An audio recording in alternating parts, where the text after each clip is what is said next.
Hey guys, it's Gary, back again. Um, Basically doing a video that I probably should have done about 2 months ago or so. Um, Only because I started listening a lot to the music of Popol Vuh as of a couple months ago, because I had this. We all know I shouldn't be spending money. I'm unemployed right now, but I've had this box set on my wish list for a long time, and the price went down. Now I actually had this is his Werner Herzog movie soundtracks. I think there's five total. I actually had two of them, so I was going to buy the others individually that I didn't have. And the price of the box set, I understand it's a limited edition box set, but this has been out years, 5 or 6 years, and I don't know however many copies they made of it. But they haven't sold out. I want to say like somewhere between 5 and 10,000 copies, and it hasn't sold out. And the price went down to let me see, I think I have two of the five CDs already, but the price went down to cheaper than what I would pay for the other three CDs, or even two of them, for the whole box set. There's no rarities in here or anything. It's just the five soundtracks that Popol Vuh or Florian Fricke did. The only thing that's in there is this hard booklet, which is not really important for the music because there's a very brief biography of Florian Fricke in here, but I think it's the same biography that's in all of the reissued editions of CDs that came out 6 or 7 or 10 years ago when they redid his most of his catalog. Each one of those digipacks, which I have here, contained the same biography of Florian Fricke, and he had passed at that point because he died in 2001. I believe the biography that's in here is the same one that's reprinted in those books. The only thing that's really in here are there's some album cover pictures, nothing special, and a few pictures of him playing, but not many. Most of the photographs in here are of stills from the movies, the Werner Herzog movies that these are soundtracks to. And it's like, well, that's fine if you're interested in the movies, but honestly, I've seen some Werner Herzog movies. I don't recall. I don't think I've ever. I want to say I haven't seen any of the ones that Florian Fricke actually did soundtrack for. And I actually have a DVD of Werner Herzog talking about Klaus Kinski, who was an actor that he used quite a bit, and they had a kind of interesting friendship there, where they butted heads a lot. And so there's a documentary that Werner Herzog did on Kinski after Kinski's passing.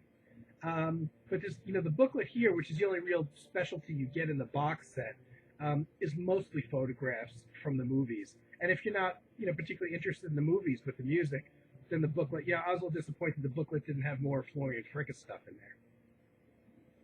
So Florian Fricke died in 2001 of a stroke.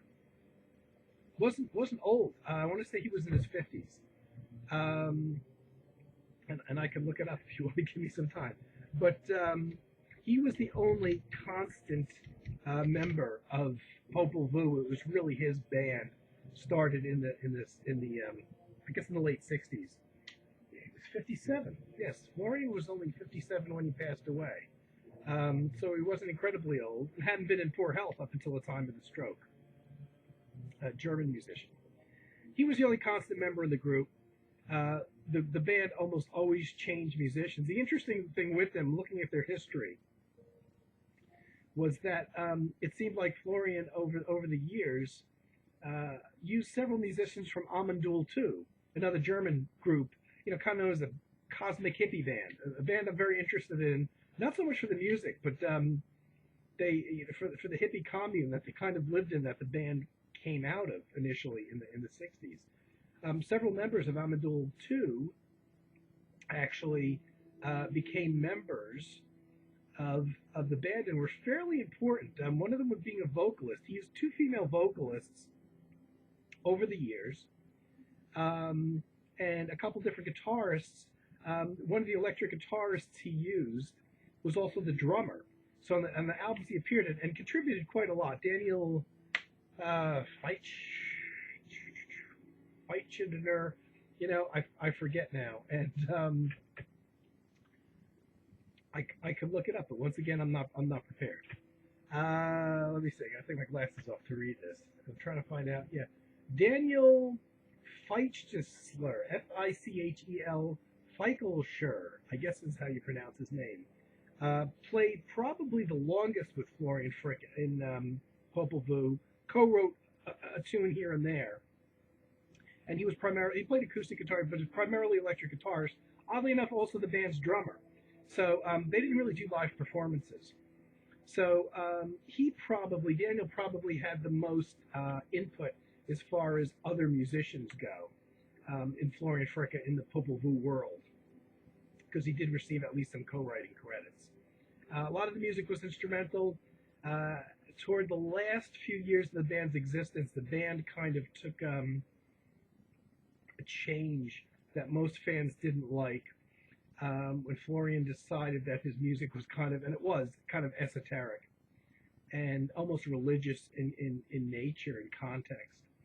And since he had kids, he was kind of tuned into what his kids were listening to, and his music started taking on a different vibe to it for the last few years that he was active. And his albums, at first, I noticed toward the ends, started having a lot of shorter songs based around vocals. In some cases, the vocals were either in a foreign language or in a made-up language, so the lyrics weren't terribly important for the most part. But the vocals became the focal point of the tracks that were, like 4-minute songs and more song-like than a lot of his earlier albums where they had long instrumental pieces. Toward the very end, he also got a bit dancey. Again, I think being influenced by what his kids were listening to and wanting to change the direction of the band to reflect a more modern thought. A lot of fans really, really didn't like the stuff. And honestly, I have to tell you, the sing-song stuff with the vocals, even though the female vocalist, he used her fine, it's probably my least favorite stuff he ever did. The more electronic-oriented dance stuff, which was interesting that he went to, I only bought one album, but in an odd way I like it. I'd say I like it in the same way that if you reflect on Tangerine Dream, my favorite Tangerine stuff is Zeit and the early psychedelic electronic stuff without beats and all that. And of course, as time went on, they became more and more oriented toward electronica in terms of dance rhythms and things like that. So I kind of say that Florian Fricke and the Popol Vuh albums, the last few, went in that dance-oriented direction. But the only one that I have actually worked for me. That would be the Popol Vuh that I would take in my car to listen to. Because it has a beat, you can follow it. It's very good. It's like a very, very good Tangerine Dream album from the late period, which I'm not terribly a fan of. But there's moments when it works, and Florian Fricke made it work, at least for the one album I have that he did in that format. So I'm gonna kind of start backwards here, maybe a little bit. Start with his end. This album, which is one of his last ones, called Shepherd's Symphony, where his old bandmates, like the Daniel Feichelschur, the guy that I can't pronounce, was no longer part of the band, and he had brought on a new female vocalist and a new guitar player, and I think they were younger musicians, and they were more attuned to the dancey stuff, the electronica, up-tempo stuff. And everybody slammed this album. And I mean, when you really compare it to the other stuff, I can see why. It's obviously an attempt to go in a more commercial direction. But unlike a lot of Tangerine Dream stuff, it works. I like it better than the Tangerine Dream albums that are in that world of the more popular up-tempo stuff. This one really, this is pretty good. You know, this would be the one I take in my car with me. Um, original date. You know, it's tough. Let me see. Recorded 95 to 96. Now he died in 2001. And I wouldn't say he wasn't terribly prolific, but he wasn't like Tangerine Dream. He didn't put out an album every month. So this is one of his later ones. And you know, for that change in direction, I guess, you know, and he had maybe three distinct, at least, styles of music that he did. The last one being fairly short-lived, you know, the last handful of albums. This kind of works. This is a good up-tempo, electronica kind of recording. Um, the guitars, one of the things I don't like so much about the old Tangerine Dream stuff, when they went in that direction with the guitars were too noisy. This doesn't have that. You know, there's some guitar in there, but it's not the screechy stuff, you know. So this one works pretty damn well for that kind of music. It's not representative though. You can't pick this up and get a feel for Florian Fricke or Popol Vuh's music prior to this by listening to this, because it's really nothing. It's really nothing like the other stuff. The other album I have from this period, which I really do not like very much, is For You and Me. It's very pretty. For people that aren't into, you know, the more experimental side of music, they say, oh, that's sweet, mellow, pretty music. But this is one of those things that has a female vocalist singing literally on every tune, or almost on every tune. And if there's a couple short instrumentals, they're barely noticeable. And it's more of a sing-songy kind of thing with, you know, these 4-minute tracks, all built around vocals. Doesn't work for me, but it's pretty. But again, it's not representative. And this is, again, a later period album. With I believe this is the newer members. This is a little bit earlier than the last one I showed, which was 94. This is from 91.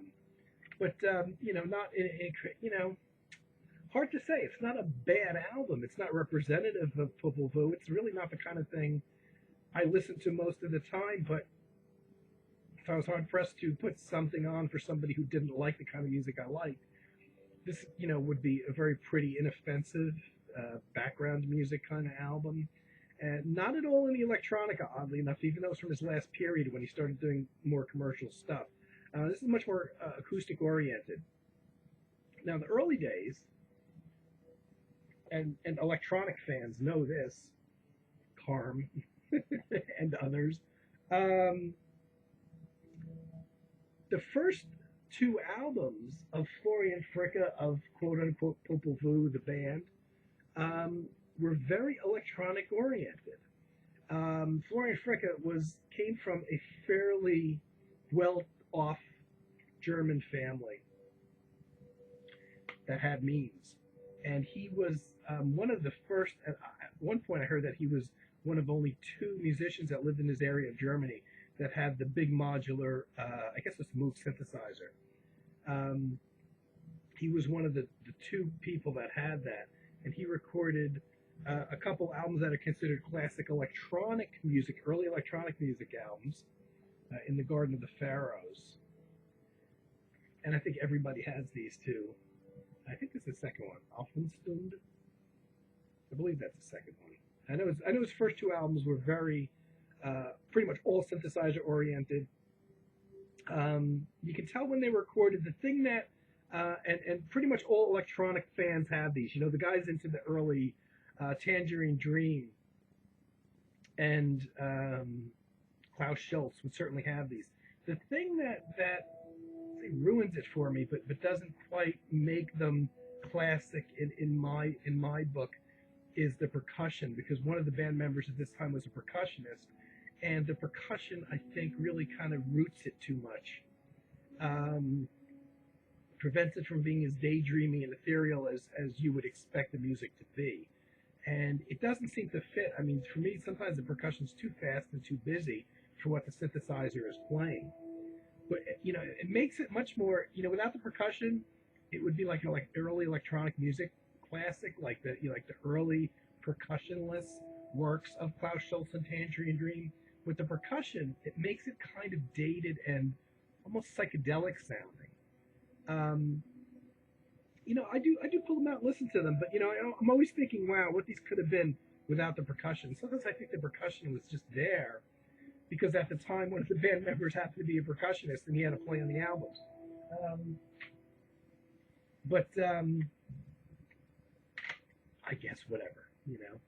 I'm going to go back to my history, though, how I discovered Popol Vuh, because I talked many times, I mentioned this NPR show, comes out of New York, called New Sounds, and it's been on the air since the early 80s, maybe even earlier, I think 81. 7 nights a week, it's a show that plays new music. And in the early days, it was very electronic oriented, even though they play ethnic and everything. And I always heard them mention Popol Vuh, but I never actually remember hearing, or it didn't stick. I'm sure they played it, I'm sure I heard it, but I was very familiar with the name, but didn't really have any recollection of what their music sounded like. And one day in the old record store days, this is the early days of CDs, I picked up this pretty damn good compilation called, as a budget compilation, Volume 1, Music for Relaxation, Meditation and Concentration, on the My Land label, who puts out a lot of soundtracks. I think this is a label based in Italy, I believe. And I know this is I'm sure this is out of print now, but you know, it's one of those things that there's so many copies floating around. At the time I bought it, it was very much in print, and there's at least 2 or 3 other volumes. I have one of them. When I turned it over and I looked, oh, let's see, you know, because it's kind of a generic title, I figured it was a multi-artist compilation, which it is.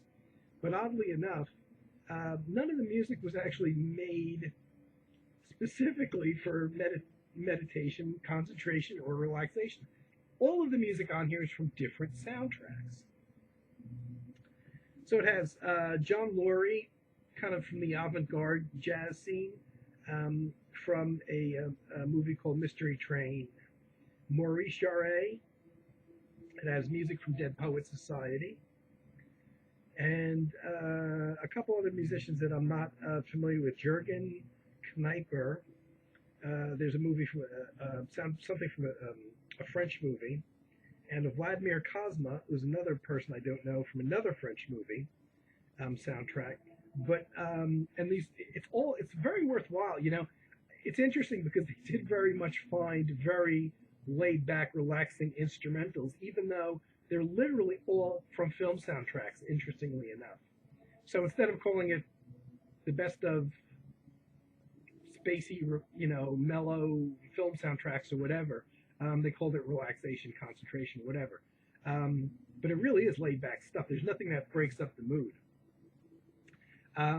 Prior to buying this, and this is one of those things that I went to the record store before the internet, and I found maybe one CD I was looking for, but there's literally nothing in the shop that I wanted that they had in stock, and this was inexpensive, and I decided, let me get this because I don't want to walk away with just one CD or something, you know.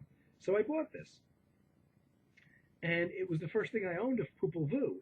It has 2 tracks, actually a good chunk of it, 15 minutes, from the Cobra Verde movie, which is one of Werner Herzog's movies that Florian Fricke did the soundtrack of. Blew me away.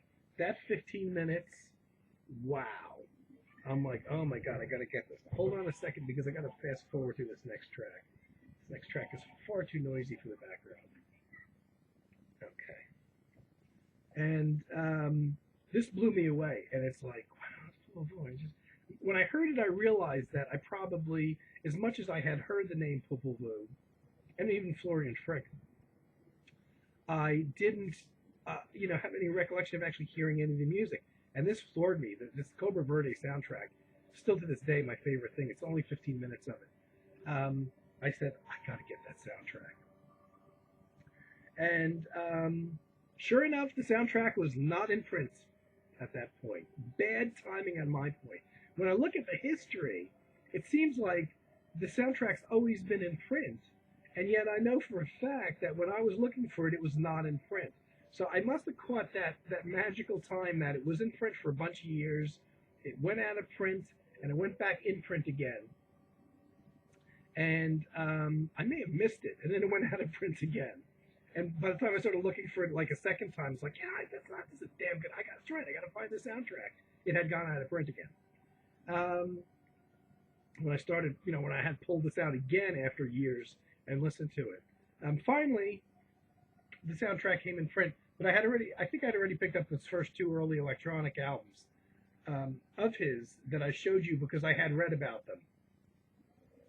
I discovered that they were considered classics. Sorry for the flashing, guys. I'm gonna try to. I have my TV on for light to help me read here, but I see it causes some annoying flashing.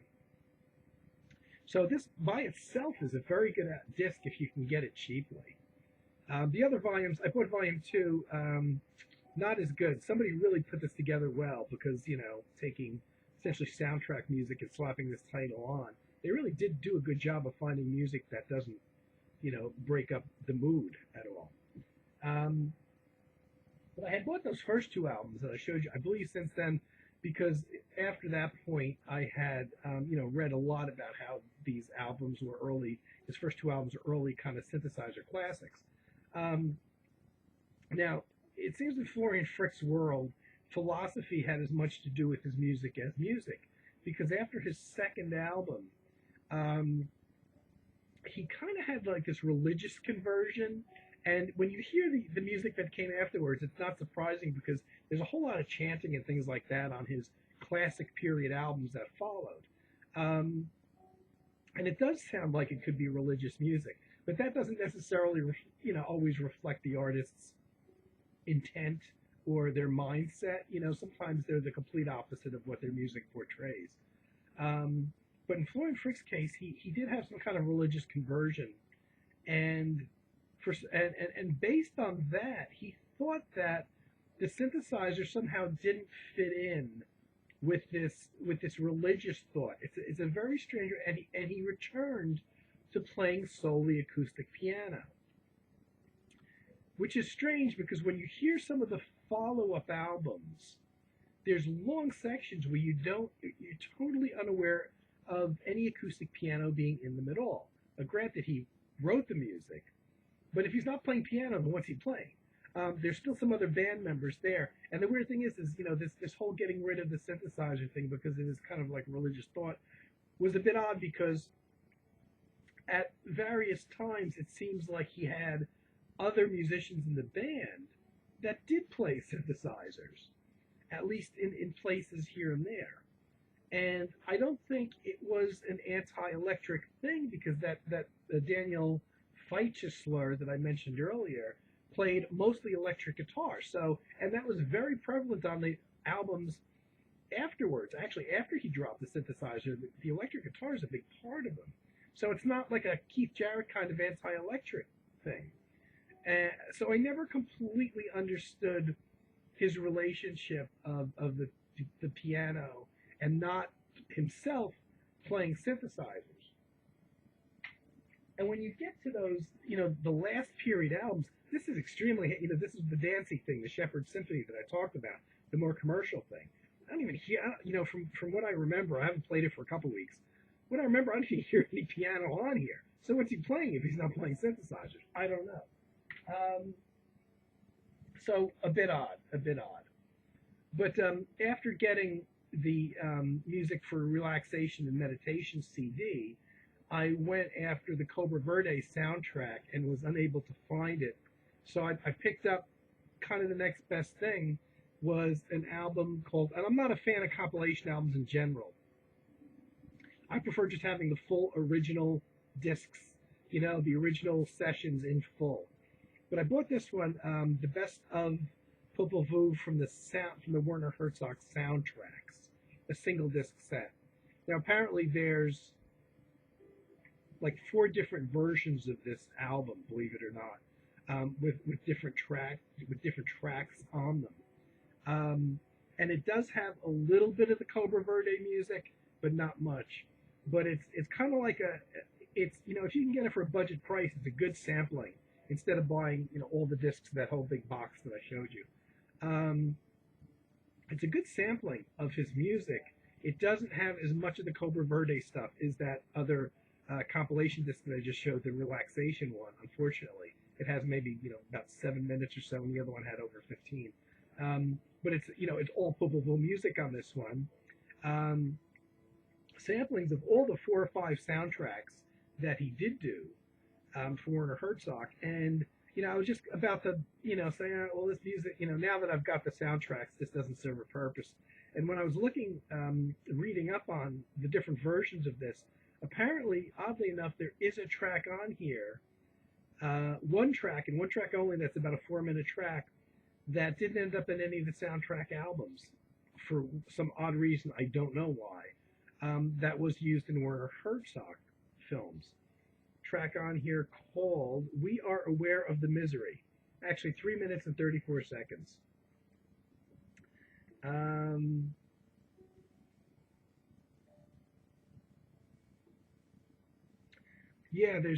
don't know where this is from, where that track is from, but I had read on.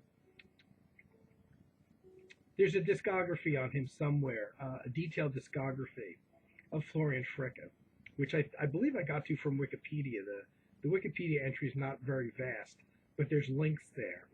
And I clicked on a few things and got to a very detailed discography. And it did list that there's one track on here, so it's kind of like, well, I guess I got to hold on to it then. It's only 3 minutes and 34 seconds, but the collection's not complete without it. So it's not even a total waste of money now that I've got all the soundtracks. Interesting stuff, good sampling, but I only bought it because the Cobra Verde was out of print at the time.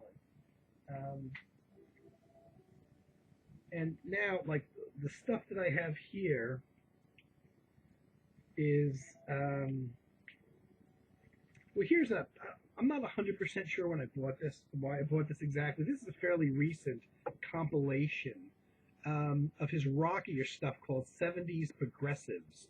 And it's another compilation, no rare stuff on here, of the more progressive rock tracks from his classic period, which is most of his stuff, except for his very early and very late period. So this has, probably the more electric guitar-driven tracks, and these are, those are the tracks that Daniel Feisler contributed or co-wrote. So there's more of those and a little bit of the up-tempo stuff. Not the later period dancey stuff, but his prime period, the middle period stuff. And it's interesting, everything's out of context again, but it is interesting to have maybe the more up-tempo stuff all in one place. If that floats your boat, that might be like the number 2 disc that I might take with me. But getting into, I'm missing some discs here. I know I am. Okay. Getting into his more classic period, Aguirre. This is one of his first, I don't want to say Aguirre. I'm not sure if this is a sound. I believe this is one of the Popol Vuh Werner Herzog soundtracks. Very, very excellent album. This one is entirely, I got to try to read this. Bruder die Schattens. I forget it. I'm not even going to try. Really great album. You hear the piano on this. Very religious sounding, very laid back. This is certainly considered a classic album of his. And the grail for me, which isn't much of a grail because it's very much in print though, is the Cobra Verde soundtrack that did come back into print. Now the interesting thing and confusing thing is with Florian Fricke kind of swearing off synthesizers, at least him playing synthesizers on the albums. After those first 2 albums, you would think that, and a lot of the albums were very acoustic oriented in terms of his playing piano. Like I said, there's a lot of electric guitar on there.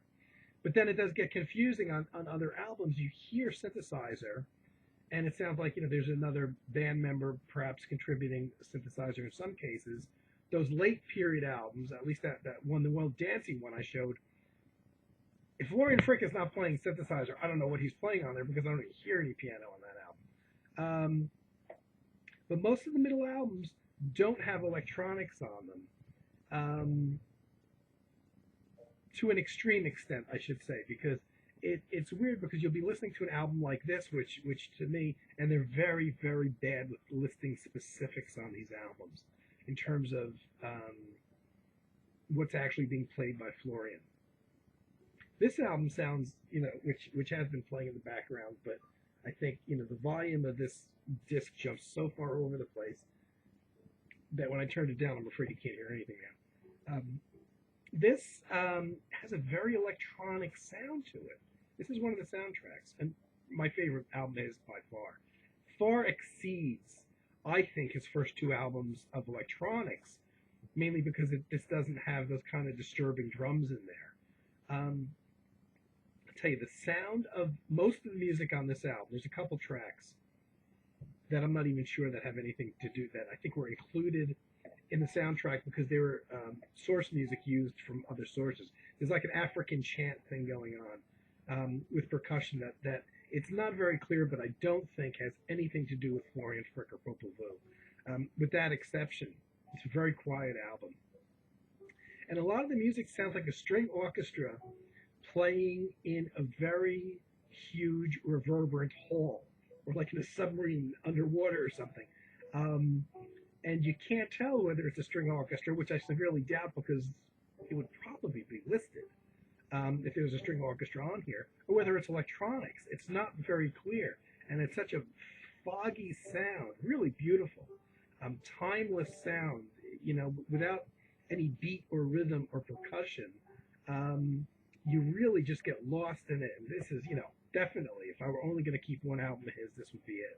I'm so glad this went into print. Again. And so, I showed Aguirre. So here's another very famous soundtrack. According to her, this is all, again, Werner Herzog from the box set. Very good.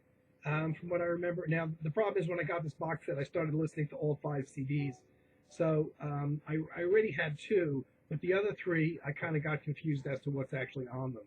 But they're all good. And then probably, I guess his best-known movie, at least that Popol Vuh did the soundtrack for, from '79 with Klaus Kinski, Nosferatu, which I have seen. I actually have the DVD of this.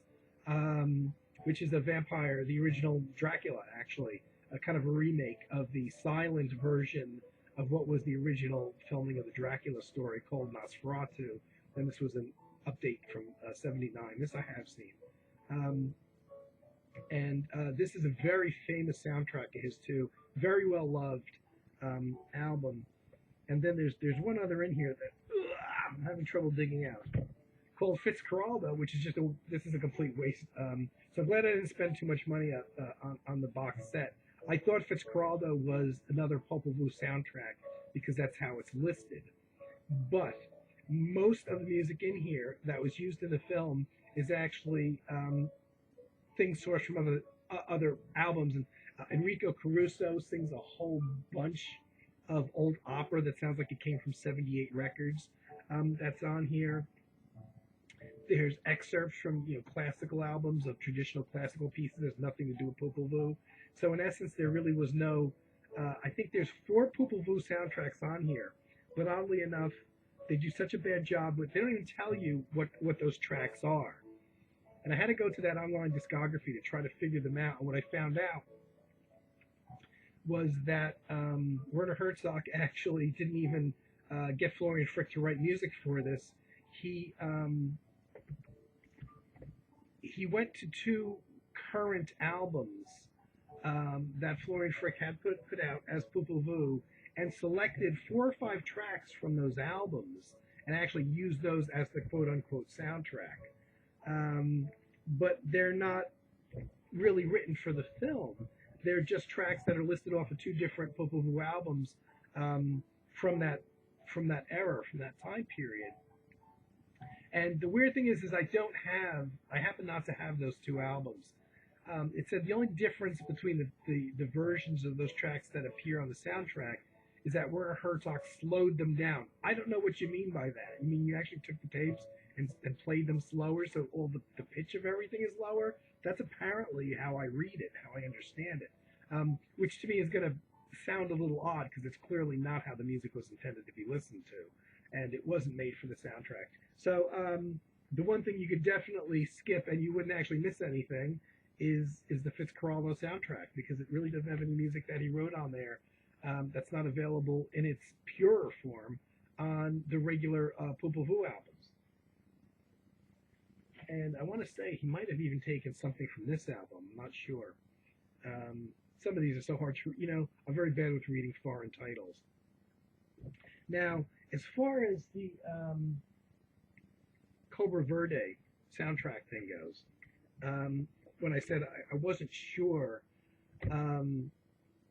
whether or not there's synthesizers on here, it sure as hell sounds like it. Because, like I said, if it's not synthesizers, it's a full orchestra. I had read in another article, and I'm gonna go with this is probably synthesizers on this, and this is a gotta have album. There's one track which breaks everything up. Like I said, there's this African chant thing with a lot of percussion and chanting, and it doesn't appear that Florian Fricke had anything to do with that. And unfortunately, they stick it right in the middle of the album, so it really hurts the mood of the album. But with that one exception, this is such a fantastic thing. And because there's no string orchestra, even though it's what it sounds like credited on here, I want to say it probably is synthesizers, even though this is very much at the point that Florian Fricke had sworn them off. And I had read, though, that on occasion, or when Werner Herzog was making a new movie that he decided he wanted to use a Florian Fricke soundtrack for, he would visit Florian over at his own house and describe the movie to him, so that Florian would know the kind of music that Werner Herzog was looking for. And obviously, I mean, sometimes Florian would write the music, but he also had a habit of pulling out. He had a lot of tapes recorded. Now, he never said like it was reel to reel. Probably was reel to reel at that point, or cassette. Probably not cassettes, and that he didn't even put the date on them. And he would pull out these old things that he hadn't released, that he just recorded at home. Of him and various other musicians that played in the Popol Vuh band, and would say, "Oh, you know what? I got a piece of music on here," and quite often Werner Herzog would say, "Oh, I want that piece. I want that piece for the album," and it would end up on the album. And the problem being is because I guess Florian didn't date these tapes himself, you didn't know where they were recorded exactly or when they were recorded, but I think that accounts for the sneaking kind of presence of what appears to be synthesizers on albums, and specifically soundtrack albums, that were recorded after the period that Florian kind of swore off playing synthesizers. And I want to say that Cobra Verde music might be a prime example of that. This could have been something that he had on tape that he didn't use for his own albums, that he pulled out of the closet and played for Werner Herzog to use. And Werner said, "Oh yeah, I want that." So that's my, it's not a great career overview or anything like that. Florian Fricke, R.I.P. baby, 2001, only 57, can't believe it.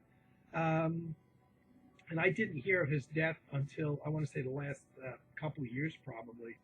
That, not surprised that he wasn't reported in the news, especially he wasn't even an American. So, us hearing it over here in the U.S. is extremely unlikely. But of course, the band passed along with him when he did. But that's my. I'm going to continue to get to pick up the Popol Vuh stuff, which is why I almost hesitated a little bit on doing this, because I don't have a great career overview. I have his early electronic albums, a small sampling of the mid-period albums, but the mid-period albums include the Werner Herzog things, which are really great, and a couple of the last period albums where he kind of went in a little more mainstream poppy direction. But there's a lot of wonderful stuff on his records, and I kind of doubt the volume of this is really low. It's a shame if you're not able to hear some of the stuff that was, excuse me, playing in the background here. But you know, I pulled out and started listening to his stuff a couple months ago, and spent quite a 2 or 3 weeks listening to just him. I wouldn't say exclusively, but a lot of listening. And I was going to do the video then, and I was hesitant because it's like I'm going to get more stuff, and then you end up putting it off and putting it off. So maybe when I buy new albums by him, I'll make mention of them, and it won't be a Popol Vuh video per se. So I thought I would do that in lieu of coming up with something else. And this is not, for a lot of people, 40 minutes would be an epic, but it's not for me. So guys, I hope everyone's well. Thanks for watching, commenting if you can, and I hope everyone's doing well and having a great week. And I will see you later.